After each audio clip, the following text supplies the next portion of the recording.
49ers are also listening to trade calls for Trey Lance. Makes sense. Now, I did not get to hear the whole clip. I was caught up on all the phone calls. I do apologize.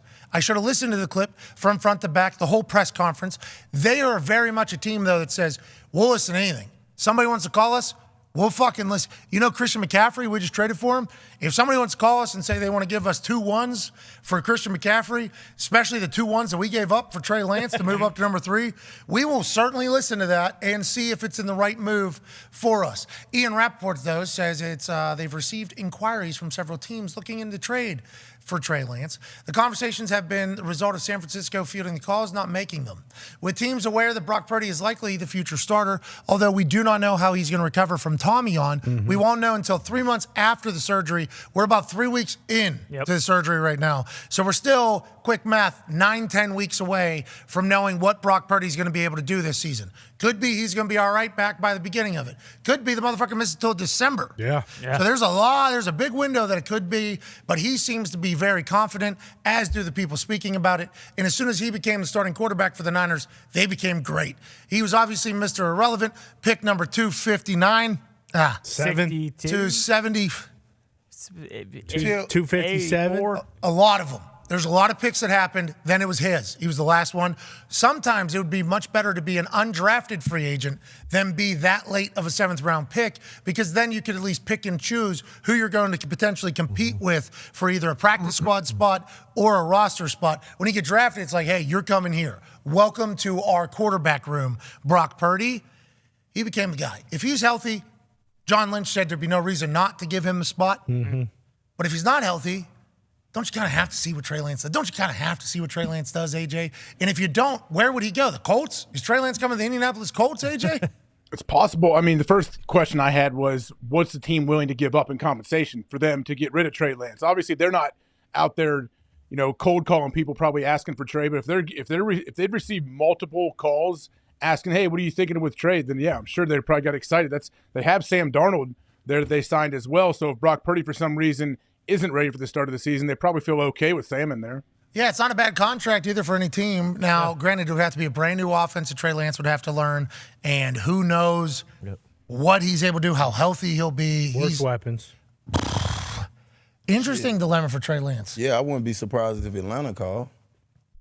He fit that scheme. I just don't think he have had enough games to say he's not the guy. We agree. We do agree. And we have no idea who he is, I feel like. No clue. But if they're gonna go with Purdy, they can't keep 3 of them. Didn't they just sign Sam Darnold? Sam Darnold. So you got to shop one of them. Yeah, So. and you're not going to shop Sam. You literally just signed him. Yeah. Right. Brock Purdy, you're going to keep him. So Trey Lance, I guess, would be the one that you would shop, but you just made massive moves to get up to the number 3 overall pick and not take Mac Jones to take Trey Lance. Normally, and like 99% of the time, if a general manager gives up all that to move up to 3, and it is as big of a conversation as it was, and the coach's record, win-loss record, is what it is, normally that person's getting forced into the field, onto the field. Because, hey, we need to see if you can play. If the big brain that we made, big brain decision we made to trade away the future, we decided to do this, caused a lot of ripple effects across the entire football community. But we made this decision. We sacrificed some of the future of the franchise for this.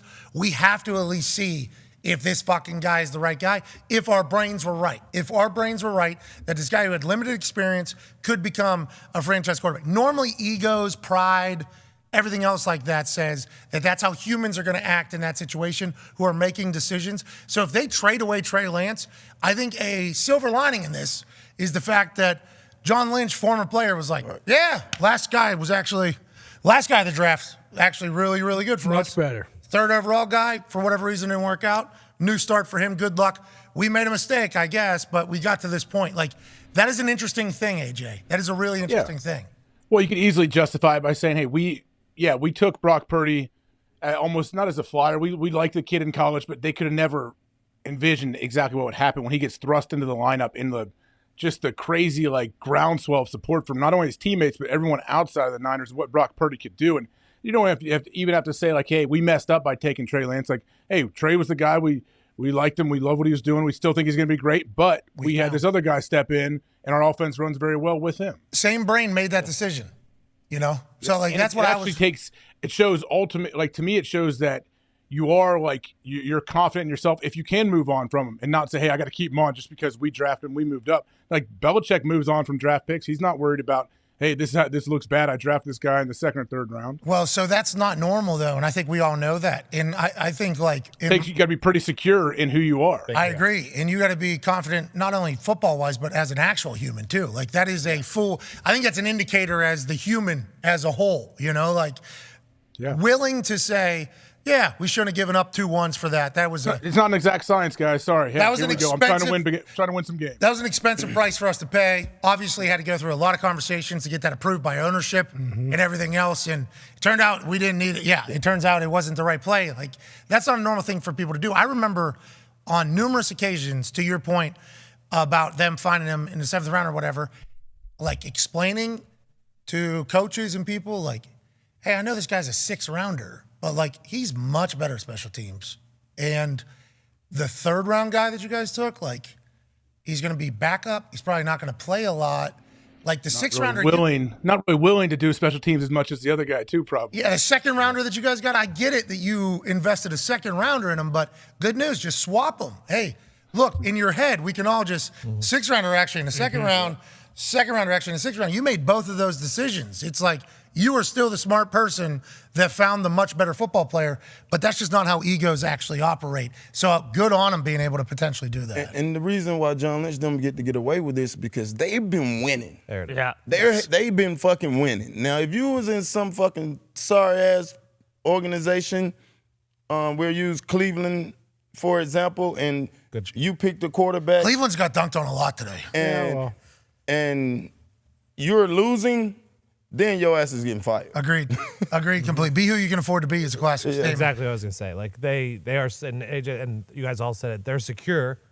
Like, John Lynch, Shanahan aren't going anywhere. You talked about Belichick. He's not going anywhere. They've made enough right decisions that they're allowed to make a wrong decision, even if it wasn't this expensive. So they can move this guy without worrying about their jobs. Well, if Trey Lance goes somewhere else and has success, I think all parties would be like, yeah, happy for him. Sweet. Just didn't work out here. That's not normally how it goes. We're experiencing this with the Packers right now with Jordan Love. Like, they have to see him. Like, have to see him on the field. Yeah. Especially with how the situation's going. It's like, we caused quite a ripple effect in the NFL. Yeah. Quite a stir, with this whole move. We can't just sit through this entire thing and not even see. Like, that's just not how a human's going to act when a decision is made. So we're watching it happen right now in Green Bay. I guess Aaron wanting to move and being okay to move and everything like that certainly is a helper to it all. But it's an interesting dynamic when you talk about the humans being involved. It's just hard to imagine, like, to Pac-Man's point, like, I don't know if we've seen him enough for them to just cut bait. Because, like, and again, like, compensation doesn't really matter that much because they have been winning. It's not like they can circle it and be like, well, fuck, if we would have had those 3 first-round picks, we could have gotten much better at this position and this position and this position. But if they do, like, who knows what the compensation will be, but if they end up being like, all right, fuck it, we'll get rid of him for a 4th and a 6th-round pick, and then he goes out and, like, wins an MVP the year after that when he's actually healthy, and, like, then it's like, man, what the fuck did we just do? Now, granted, you're winning with Purdy, or you were last year, so it probably makes it a little bit easier, but, like, you don't know what you have with the guy yet. What'd you say when you're staying in the paint every once in a while? Every once in a while, you're going to get dunked on. But that's the price of living in the paint, and especially when with the Niners, with them winning. That's why a team like the Texans would be very interesting, because then all of a sudden they got Trey Lance, can probably still take a quarterback at 12 because they don't have to rush to it early, and then you can D'Amico. Yeah, D'Amico knows him, and the offense coordinator, right? Yeah. That would be cool. Say that again. Oh.